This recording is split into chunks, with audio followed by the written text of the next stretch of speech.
या जो चिकित्सालय है, मवेशी चिकित्सालय, वहाँ पे वो अपनी सेवा देते हैं। तो इसके लिए क्या है कि इंटर में हमें विज्ञान रखना होता है और विज्ञान के साथ बायोलॉजी मुख्य रूप से, जीव विज्ञान मुख्य रूप से रखना होता है।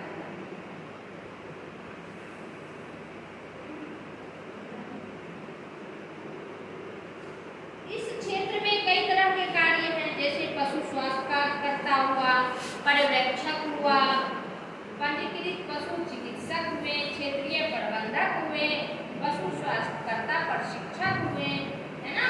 तो ये सब कार्य जो है इस कोर्स को करने के बाद मिलते हैं। यह जो पाठ्यक्रम है यह पशु चिकित्सा एवं पशु विज्ञान विभाग द्वारा संचालित किया जाता है।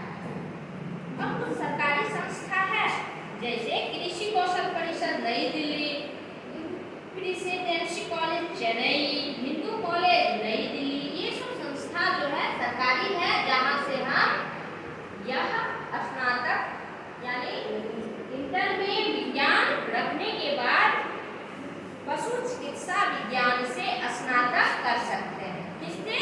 पशु चिकित्सा विज्ञान या पशु विज्ञान में या पशु पालन और डेयरी विज्ञान में हम बीएससी यानी स्नातक कर सकते हैं।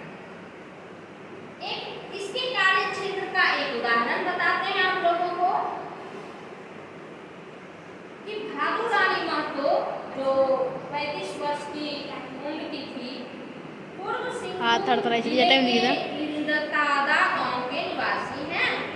वह एक पशु सखी, जिसको पशु मित्र या पशु स्वास्थ्य कार्यकर्ता भी कहा जाता है, वह है। और उनके गांव में किसानों को अपने पशुओं के स्वास्थ्य जांच, टीकाकरण, कृमि निरोधक, स्वच्छता, प्रजनन, भोजन एवं पशु अपशिष्ट प्रबंधन के बारे में सलाह देना सम्मिलित है। वो किसानों को सलाह देते हैं कि पशु का प्रजनन सुरक्षित और सही तरीके से कैसे होगा।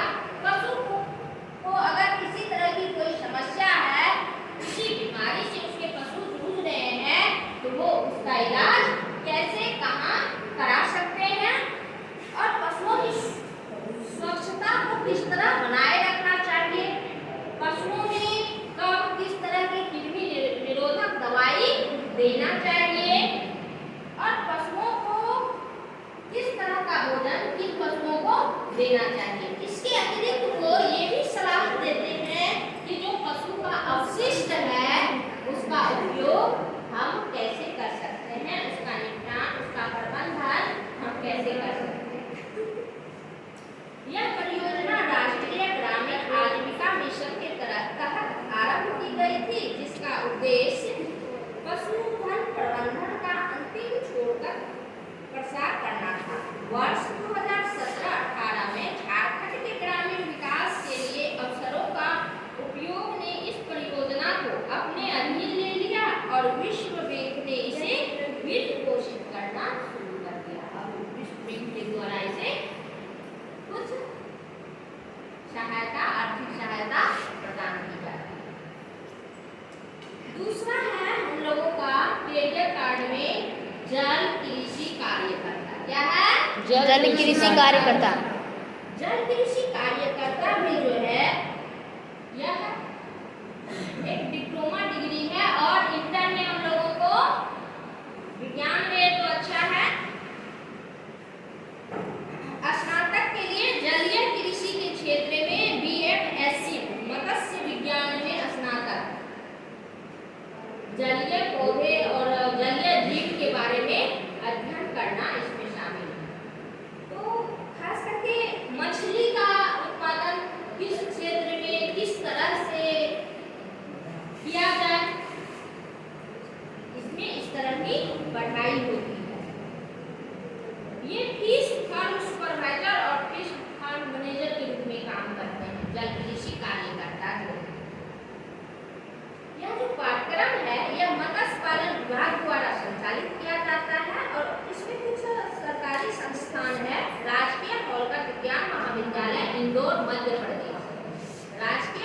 महाविद्यालय, राजमुंद्री, आंध्र प्रदेश। मत्स्य पालन महाविद्यालय और अनुसंधान संस्थान, तूतुकुड़ी, तमिलनाडु। मत्स्य पालन महाविद्यालय, उदयपुर, राजस्थान। ये सब क्या है? सरकारी संस्थान है। अब इसके कार्य क्षेत्र के एक उदाहरण को देखो। पश्चिम बंगाल के दक्षिण 24 परगना में रहने वाले सबीरुद्दीन गाजी वर्ष 2014 से जल कृषि कार्य करता है।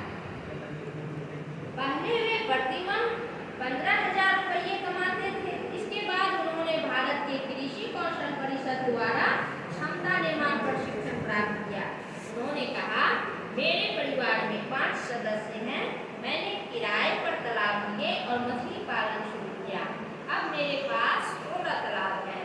प्रशिक्षण के दौरान मैंने मछली के चारों ओर, उसके महत्व, मछली से जुड़ी बीमारियों के प्रकार और मछली पकड़ने के दौरान नवीनतम तकनीकियों का उपयोग करके लाभ प्राप्त करने के तरीकों के बारे में सीखा। तो ये जो जल कार्य करता है, जल कृषि कार्य करता, इसके क्या कार्य है? जलीय जीवों के बारे में अध्ययन करना, मछली के बारे में अध्ययन करना, मछली के पैदावार को कैसे बढ़ाया जाए, मछली पालन किस तरह से किया जाए और मछली को सुरक्षित तरीके से कैसे पकड़ा जाए, इन सब का अध्ययन जो है इसमें किया जाता है। और इन सब कार्य में दक्ष होकर वो कृषि के क्षेत्र में, मत्स्य पालन के क्षेत्र में अपना मजबूत योगदान देते हैं, कार्य करते हैं। ठीक है। एक तीसरा है डेयरी किसान उद्यम। डेयरी किसानी या डेयरी उद्यमी। डेयरी क्या होता है? मालूम है? जी। कैसे मालूम नहीं होगा? पक्षी पैकेट बड़ा दूध आता है, वो कहाँ से आता है? डेयरी से। आप लोगों को डेयरी में क्या काम होता है? दूध का उत्पादन होता है, दूध का एक घंटे दूध से संबंधित जो कार्य क्षेत्र है वो डेयरी कहलाता है। पर ये जो डेयरी है, डेयरी में भी हमारे जैसे किसान, हम लोग किस क्षेत्र से हैं? कृषि प्रधान क्षेत्र से हैं। हम लोग के यहाँ तरह तरह की फसलें होते हैं और तरह तरह के मवेशियाँ है ना। किस किस के घर में है गाय? लगभग सबके घर में है ना। अब भैंस किस किस के यहाँ है? कुछ लोगों के यहाँ, तो अधिकतर लोग। अच्छा, बकरी किस किस के यहाँ है? तो आप लोग कभी उन मवेशियों के पास, गाय बकरी के पास जाते हैं? जाना चाहिए, कभी खेत में जाना चाहिए, तभी हम उसके बारे में जान पाएंगे, है ना।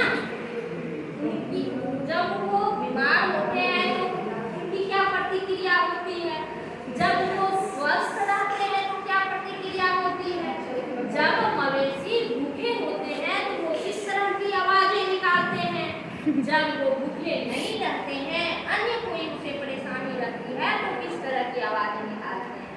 ये सब बारीकी से हम सीख सकते हैं, जान सकते हैं, समझ सकते हैं। क्या आप लोगों को पता है कि भूखे रहने पर अलग आवाज निकालते हैं और परेशानी होने पर अलग?